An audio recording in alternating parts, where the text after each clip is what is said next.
बोलो सीताराम। जोर से बोलो, और जोर से बोलो। एक बात और, धन्य है श्री वीर बजरंग बली। क्या कहना श्री वीर हनुमान जी का। हनुमान जी कथा सुनते हैं तो कथा के आधार पर चलते हैं।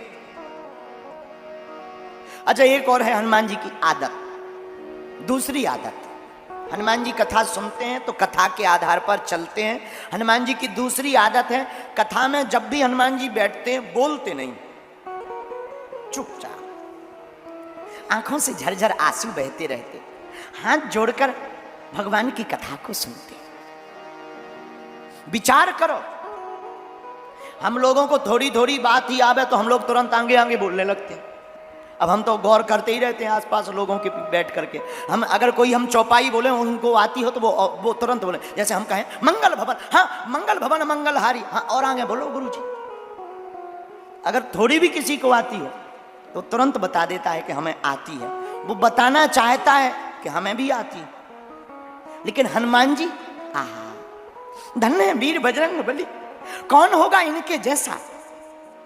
जय हनुमान ज्ञान गुण सागर, ज्ञान गुण सागर।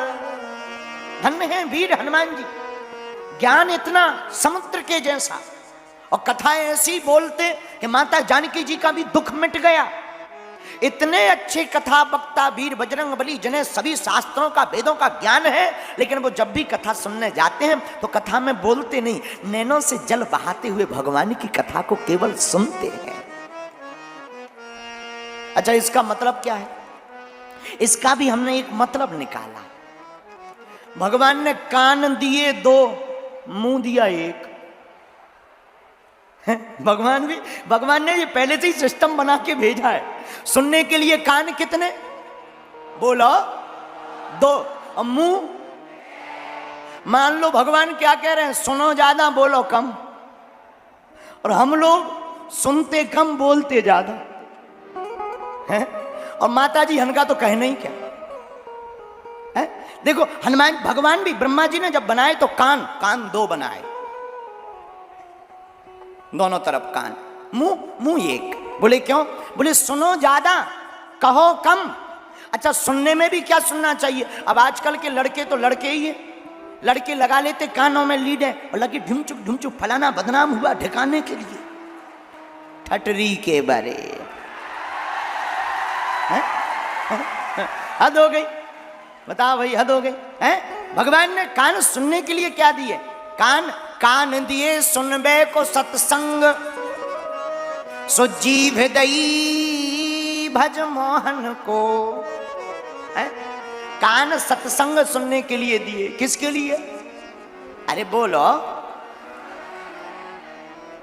और हमारे हनुमान जी महाराज, प्रभु चरित्र सुनबे को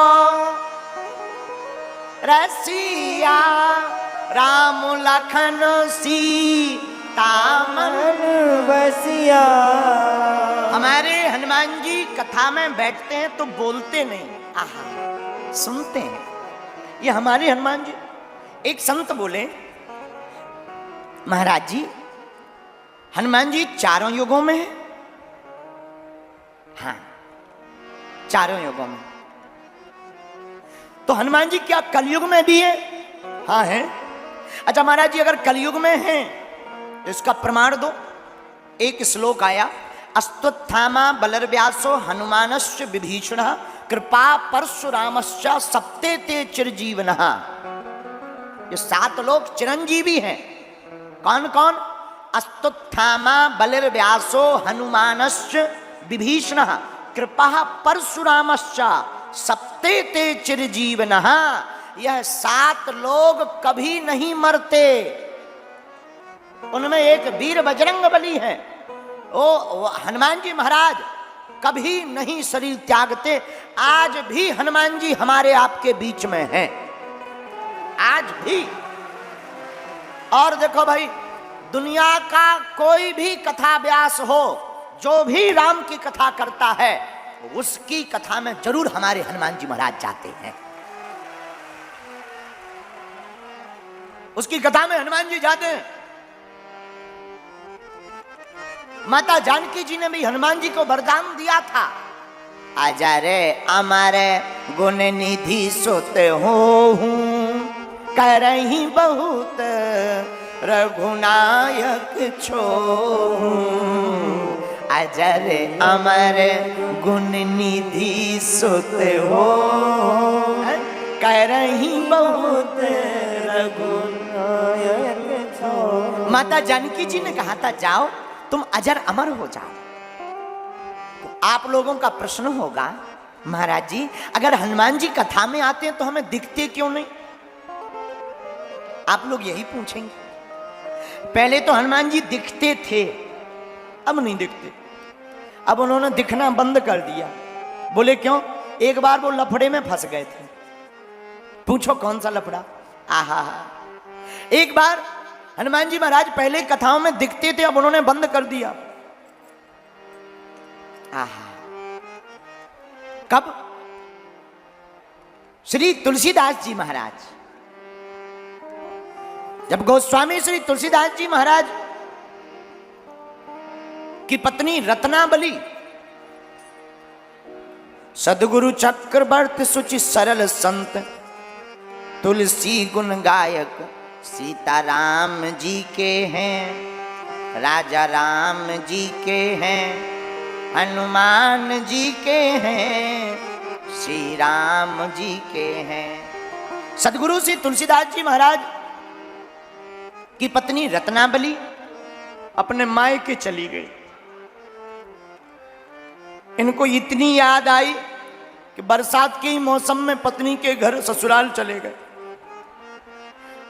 ससुराल का जो गांव था वहां बीच में नदी पड़ती थी, रास्ते में नदी का किनारा, और रात का समय, अब नाव कहां से मिले? पर पत्नी की इतनी याद आई कि नाव को बिना सोचे समझे ही नदी में कूद गए। नाव तो मिली नहीं, एक मुर्दा बहता हुआ चला जा रहा था, मुर्दे को ही पकड़कर पार हो गए। उस पार गए, उस पार जाकर पत्नी के मकान में, मायके में, ऊपर उसका निवास था, पत्नी का, रत्नाबली का। लंबे लंबे सांप लटक रहे थे। गोस्वामी श्री तुलसीदास जी उन्हीं को रस्सी समझ करके चढ़ गए और पत्नी के सामने जाकर के खड़े हो गए। और जैसे ही पत्नी के भवन में पहुंचे तो पहुंच भवन में खड़े थे सन्मुख खोए। पत्नी के सन्मुख खड़े हुए खोए हुए गोस्वामी तुलसीदास जी खड़े। रत्ना बोली मैं जागी पर आप अभी तक सोए। रत्नाबली बोली नाथ मैं तो जागी हूं पर तुम आज भी सोए हो। रत्ना बोली मैं जागी पर आप अभी तक सोए। त्यागो काम राम की भक्ति, त्यागो काम राम की भक्ति करो निर्मल सी सीताराम जी की। हाथ जोड़कर रत्नाबली बोलती है हे महाराज, हे प्राणनाथ, जितना तुम हमारे इस हाड़ मास के पुतले के पीछे पड़े हुए हो, इससे आधा भी समय अगर प्रभु श्री सीताराम जी के लिए तुमने गुजारा होता तो आज प्रभु की कृपा तुम पर हो जाती। इतना सुनते ही गोस्वामी तुलसीदास जी की आंखों में आंसू आ गए, रोने लगे और हाथ जोड़कर पत्नी के चरणों में अपना माथा रख दिया, प्रणाम कर लिया। क्यों प्रणाम कर रहे हो? अरे ते मुरी तिरिया जन्म की माता, तेने ज्ञान दयो। धन्य है आज आपने हमारी ज्ञान की आंखें खोल दी, तुम धर्म पत्नी धन्य हो। हाथ जोड़ करके गोस्वामी तुलसीदास जी ने प्रणाम किया। अंदर राम भक्ति का दीपक जल गया और उसी दिन से पत्नी को त्याग कर प्रभु श्री